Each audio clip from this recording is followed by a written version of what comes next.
That's a really good question. I thought about wearing it, bling. Wrestling's pretty good. Thank you. Anyone else? Frank Castle is in my bones. Frank Castle is in my bones. Yeah. The things that I saw in him and that he saw in me, too.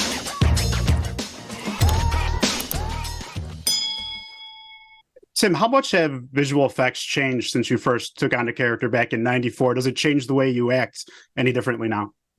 There's a move towards digital backgrounds that we didn't have before. And some of it is difficult because you're shooting towards the end. When we did, especially Santa Claus 2 and some of 3, the sets were the background. I mean, the sets were magnificent, and you could live in those sets.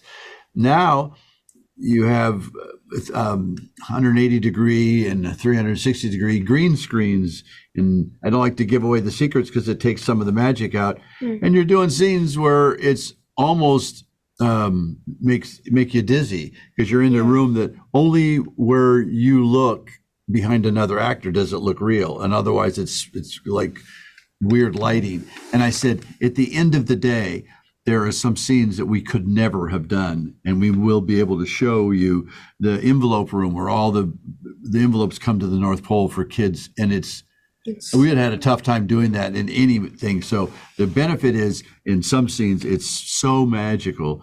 For the actors, it takes you out. You really have to put yourself in and just look at the other actor and deal with the other actor, and that's where you are. And it really is a subset of concentration.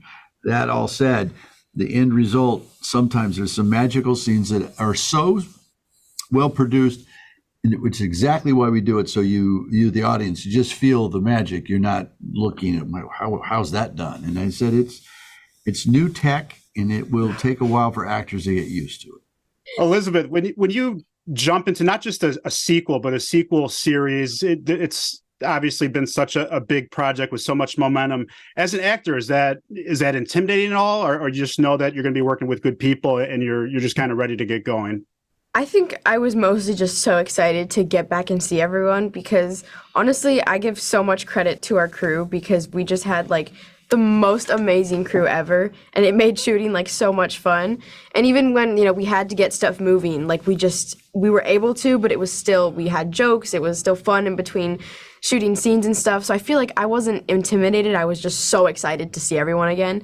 And then, not even the crew, but the cast members, like everyone, I feel like we just had such a good relationship that it was just, more than anything, it was just fun. It wasn't like, oh, I gotta start shooting again, I gotta prepare, it was preparation and so much more, but it was just like, oh, like I get to see everyone again and we get to start this, series again. So yeah. Tim, there's never been like a need for Santa content. It's always, you go back, it's always been out there. So I want to ask you why this has stood the test of time, that your incarnation of this with the movies and in the series now. I give credit to the original director, John Pasquin, for bringing out the positive and negative personality traits of Scott Calvin. And as we go through this, they've allowed it to expand where this wasn't a mistake, Scott. You were picked. And we got to open that up. And I buy that he's a different type of person. He's authentic. And he's the right Santa Claus for the job. And we're able to do that. I buy into it, and I absorb it, and I'm grateful for it. And I think the guy's character is flawed, stupid, smart, funny, not funny, sad. And I said, based on what I think the first director, John Pasquin, pulled out of this character, has really been substantial.